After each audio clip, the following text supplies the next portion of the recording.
This is a short video to explain the exercise for this week. So you'll find the exercise underneath the video. If you scroll down, there's exercise instructions first of all, and there's a file that goes with the exercise. So I'm going to show you in a second now how to open that file. But once you have it open, the instructions are here and you will need to create 3 different charts out of the information in that file. So a column chart, a line chart, and a pie chart. And it will show you there what your finished chart should look like, so you have something to go on. To go back here then, this is the exercise file. So similar to the practice file for this week, it's in a zip file. So if you download that, you can get into the Excel file within it by double clicking. Double click on the charts exercise file.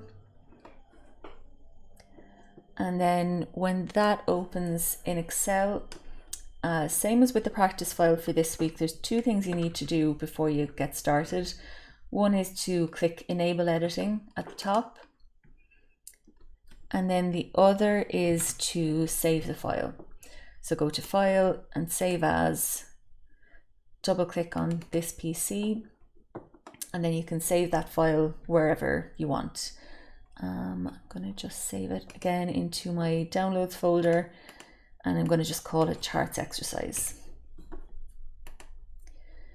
Okay, so like I said, there's 3 lots of information in there. There's this first one here, and then at the bottom you'll see there's 3 different tabs. So there's chart 1, chart 2, and chart 3. So there's information there for each of the different exercises, and you just need to create the 3 different charts from the information that's in there. Lastly, when you've finished your exercise, there's a link here to where you can upload your work. So when you click that, you'll be brought to Moodle and click on Add Submission. And like what you did the previous week, you'll see a box here where you can drag and drop your finished file to upload it to Moodle.